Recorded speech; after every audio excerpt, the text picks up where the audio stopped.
Hey, how's it going?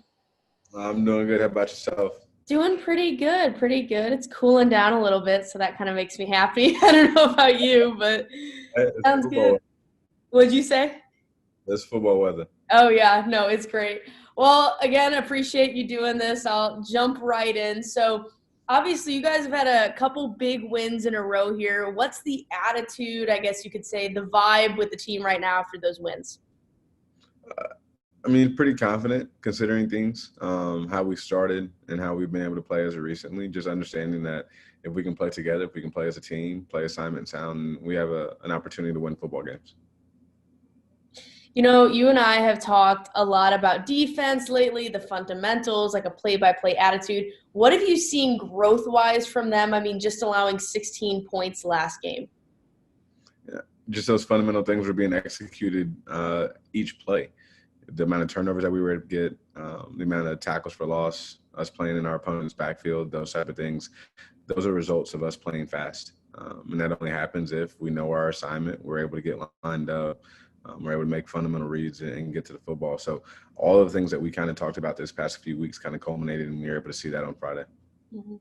You know, you have a defensive battle coming up with Jefferson City. They're really big on that ground attack. How do you prepare for a guy like Scott Bailey and he has that weapon with Ben Bethune? How do you guys prepare for that? It's really tough. They have a lot of athletes. And honestly, to stop Bailey, to stop the Jeff City Jays, is just like stopping any other zone team or any other option team. You have to be assignment sound.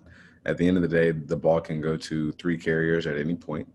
So as a defense, we have to be assignment sound. If you have this guy, you have to make sure that you're reading your keys and getting to that person. If not, then you'll get burned. And they have athletes that can make you miss and can go the distance, 90 plus yards in multiple games. So that's something that, I mean, it's just like going against battle, to be honest with you. When we look at the defensive preparation in terms of being assignment sound, focusing on our keys, having playmakers that can score from any way. So it's something that we've kind of prepared for in the past. So kind of bringing that back and letting kids know that this is just an explosive team. You know, I kind of mentioned the run game there. You touched on it a little bit, but what else have you really seen from Jefferson City this season? I know it's a limited look at what you've seen, but what have you noticed? I got asked that earlier in the week, maybe Monday or Tuesday, and the one thing that really stands out, the best way and I guess the biggest compliment that I can say is that they are a typical Jeff City team, meaning they don't beat themselves. They get lined up, they're physical, they run to the football, they're extremely disciplined, and it's growing up as a Columbia kid. It's what you've gotten accustomed to seeing when you see that red team play. And Coach Bailey has stepped in and done a marvelous job. And those kids are playing well with him. They're rallying behind him. You can see the relationships that he's building, and the success is growing for him. You know, you mentioned growing up a Columbia kid. You definitely know the Hickman Jefferson City rivalry. How much does that rivalry actually play into things when you get on the field and you're in that game action? Of course, it plays a lot. I mean, football is a game of emotions. Who can control them and who can utilize their emotions to their advantage? When you have a rivalry game, emotions are off the chart. And so for us, it's about, again, controlling them, using it for good, but not letting these emotions overwhelm us and lead to bad plays. And if it does happen, then being able to forget it, right? Again, steadying and calm, controlling those emotions and getting back to focusing on our job. So um, it's tough just because as a coach, you're always trying to get them fired up. Always trying to get them amped up. But for a rivalry game, it's almost like we got to calm down just a little bit so we can focus on what we need to. You know, with these rivalry games, I know you've only had a few, but do you have a favorite memory from these rivalry games? Do you have a tradition from these Hickman Jefferson City rival games? Anything you guys do that is like, I look forward to that every year? The one thing is really cool, and it dates back to when I was in high school, when I was at Hickman as a student. Every time that we play Jeff City, it's J Week, and so there's no red at practice. J Week is written on the board. We talk about it a lot as coaches. The kids talk about it, and so it's something that we definitely bring up. And that started for me in high school. I remember my sophomore year. It's crazy, but I had a pair of red like undershorts. Right, my girdle was red.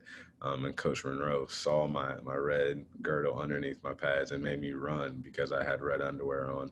And it's something I didn't even think about. Like, first off, like, why are you looking, bro? Like, but I get it. It's J week. So, and I tell my kids that same story. And so it's that understanding that when you're going against this opponent, how much it means. It's bigger than just you and I. It's something I showed our kids. So I have a record book from Coach Rourke way back in the day. And one of the first like meetings of our schools that's actually recorded from 1911 and showed our kids that this rivalry goes back well over 100 years. It's not just us right now. It dates back. And so there's definitely a lot of emotions, and our kids get that and they understand it.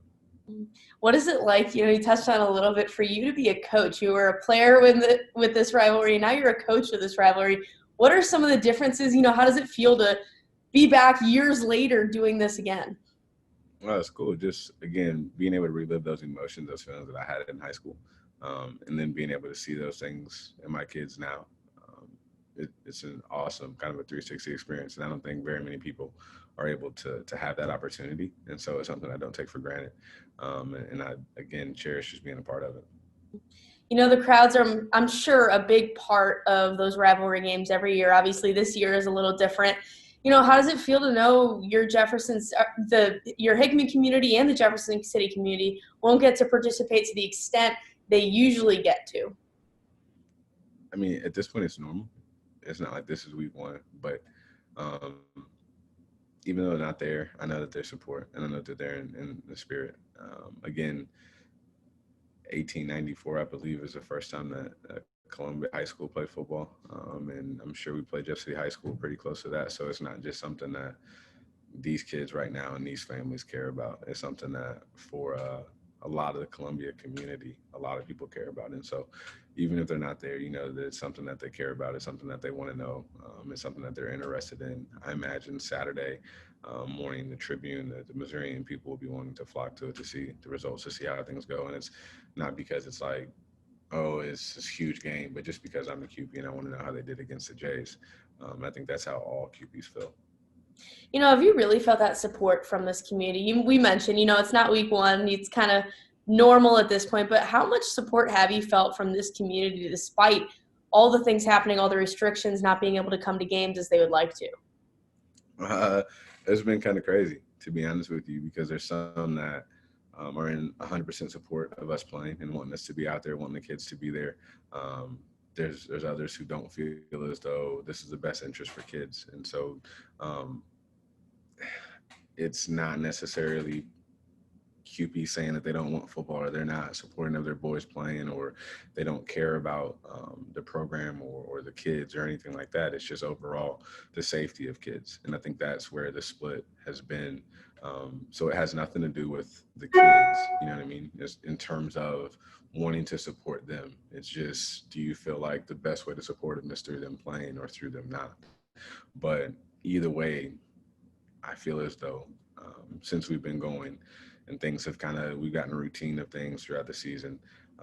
As long as we continue to do things by the book and we're making sure that we're keeping kids healthy and keeping kids as safe as we possibly can, the community is behind us.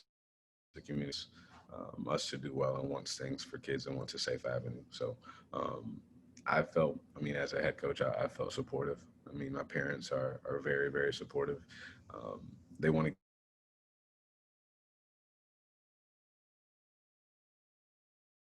the rest of our season. So that's something that has really been kind of cool to watch, that frustration turn to understanding. And that has also kind of translated into our kids and them understanding that even though we would like to have more people here, we would also like to finish our season. And so if this is the best way to ensure that we can finish our season, then let's do that. Awesome. Well, I appreciate you taking the time, Coach. Good luck tomorrow night. Not a problem. Thank you so much. Thanks. Have a good one.